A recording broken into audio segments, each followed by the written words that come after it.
webinar series. My name is David Newbery and I'm the coordinator of the NSCAA's Club Standards Project, an initiative designed to raise the performance of clubs and coaches, players and coaches one club at a time. Thank you for joining me for the second of a two-part presentation that reveals the 22 common characteristics of successful youth clubs, identified through our research of well over 100 clubs over the past 6 years.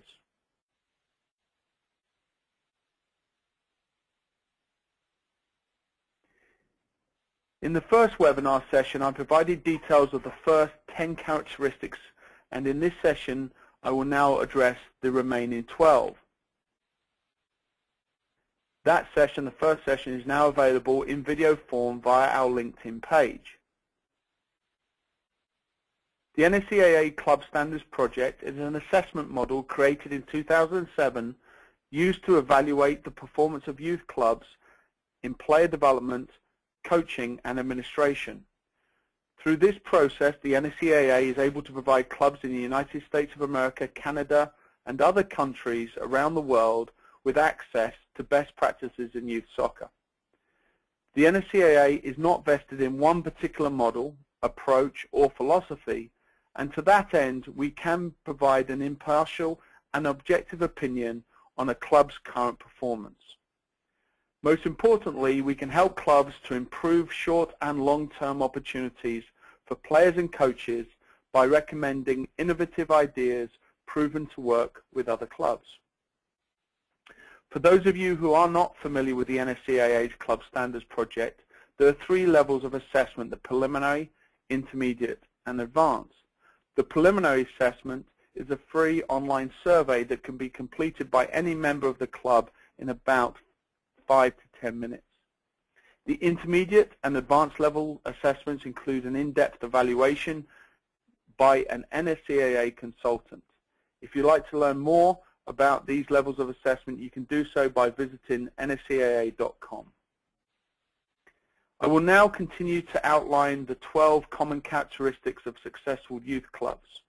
Please remember that during the presentation, if you have any questions for me, please type them in where it says type message here in your chat box. Quality and regular communications with members seems to be a significant issue with a high percentage of clubs.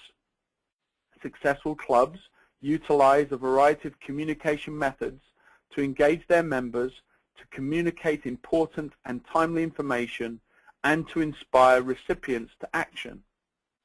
Word of mouth still remains the primary source of new members for youth clubs, but unlike years ago, word of mouth is no longer restricted to an in-person or telephone conversation.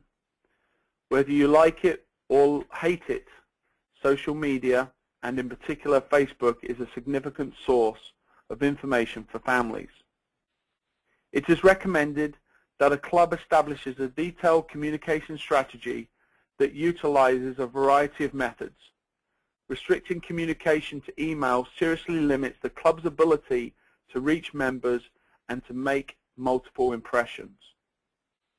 In-person presentations, webinars, informal meetings on the field, Facebook and Twitter, phone calls, and updates to the website should be planned and coordinated. Clubs that leave engagement of parents to the head coaches are abdicating its responsibility to control the message, and the consequences for the club in many situations may be dire. Having been a guest in many boardrooms and meetings that I wish to remember, I'm convinced that very few individuals relish the opportunity to attend these meetings. Often a meeting is a bit like Groundhog Day, the movie Groundhog Day. It is like repeating the same day every day. Very little time in these meetings is spent on long-term decision making, and coaching and player development is rarely discussed. Successful youth clubs are working to a common vision, and decisions are directed by a strategic plan, stretching a 3 to 5 year period or longer. Successful clubs are not whimsical. They do not make knee-jerk reactions or spur-of-the-moment decisions. Instead, they are purposeful and follow a well-documented plan. The planning process is an ideal opportunity to get representatives from parents, board members, and staff together to create a common vision. As I mentioned in part one of this presentation, success on the field can be reduced down to some key variables, such as reputation and brand, owning or controlling facilities, strong grassroots participation, and financial strength. Significant annual investment in programming, coaching education, equipment, marketing and communications, staffing, and facilities feature strongly in the financial statements of successful clubs. In our assessments, we have analyzed the organization's financials to see if a club invests funds to improve player and coach development. Another area of focus is to determine how diverse the revenue sources are. We find that the sources of revenue for many clubs is exclusively from player registration fees, and that these clubs have limited fundraising and sponsorship sources of income. To date, our research reveals that successful soccer programs have a diversified revenue portfolio where registrations account for approximately 50 to 70% of the revenue. Local business sponsorship typically contributes strongly to the other 25 to 50%, as does event income, such as tournaments at the end of season or social events. Successful youth clubs have a budgetary process that commences several months prior to the beginning of the financial year.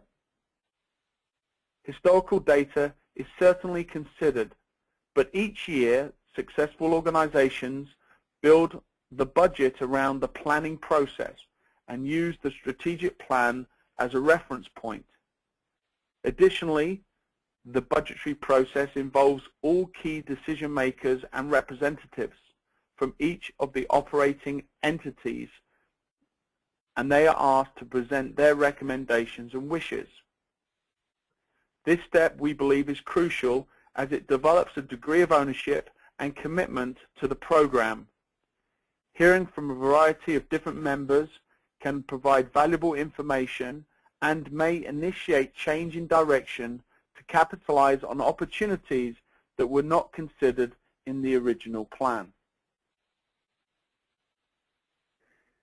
It is interesting to note that a fair number of clubs that we have reviewed have bank accounts with several hundred thousands of dollars in them. In some cases, this money has been used to raise funds for a strategic initiative such as field development. But in other cases, the money represents a rainy day fund without having any specific purpose or objectives for the money. More often than not, these clubs deposit these large sums of money from player registrations into an account every year, but are doing very little to improve the environment or experience for the players now. It's as if that the funds are a badge of honor to the board and represent their success. We ask these organizations not to lose sight of why the clubs exist, and to that end, successful clubs will invest annually 80% of the revenue to improve programming, hire expertise, and educate coaches. The number of players participating in the program can have a profound effect on the real and potential prospect of success. In the model that I presented in part one of this presentation, I suggested that for a club to field 2 strong boys and girls teams at the age groups between 14 and 18 years of age, it must have 3 to 4 times as many players participating in the age group at the transition point between recreation and competitive programs, and that number needed to be 5 to 6 times at the entry point to the club.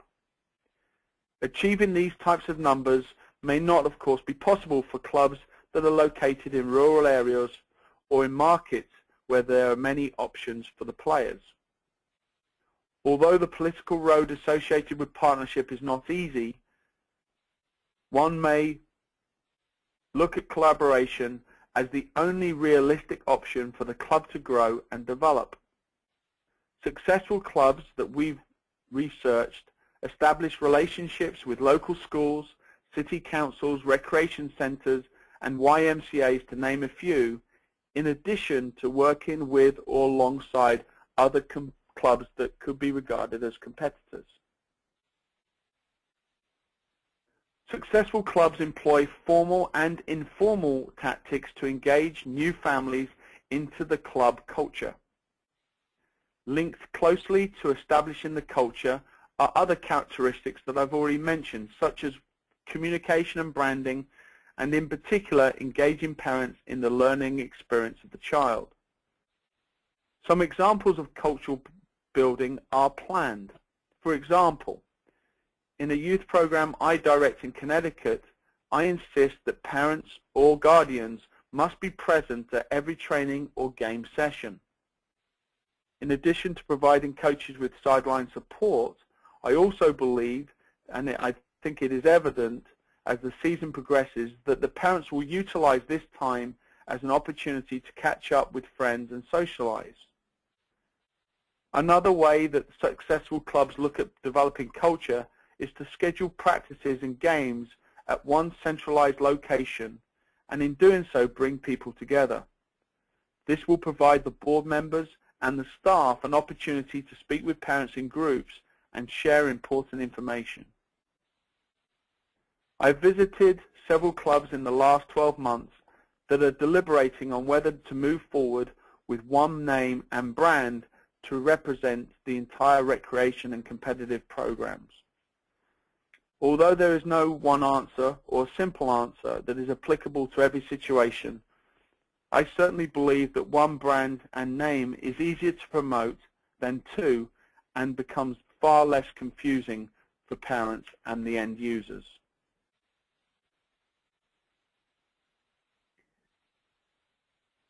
Successful clubs stand out in the crowd.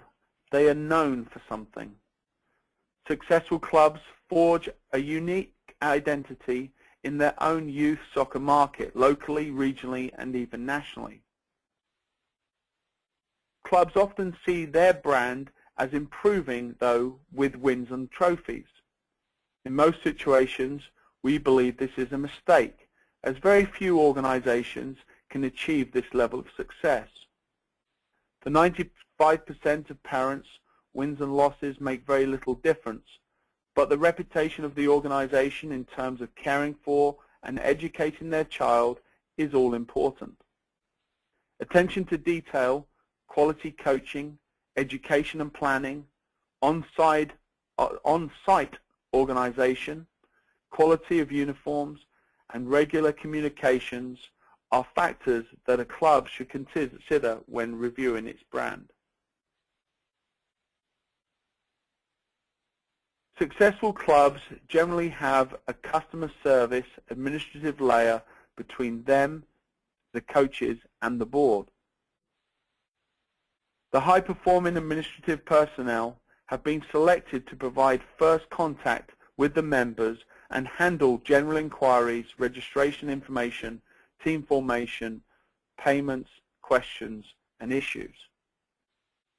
The administrators not only reduce the burden of work for the board members and the coaching directors, but will also add valuable skills and talents to such areas as business development, marketing, communications, and finance. The most successful clubs have a management team that operate the organization as a well-run business. Basic management principles are followed, such as holding staff and volunteers accountable. The club encourages innovation, creativity, and effective communication. The management team functions as facilitators and leaders and not as dictators. The management uses performance measurement. The goals are measurable and specific. And information sharing and effective communication are critical. Staff and management have access to all the relevant information. There is a strong correlation between the success of an organization has in recruiting volunteers, identifying talented individuals, directed talent to strategic and operational tasks, and the organization's expenditure on professional help. The least effective an organization is in volunteer recruitment, the more imperative it is for the organization to hire professionals.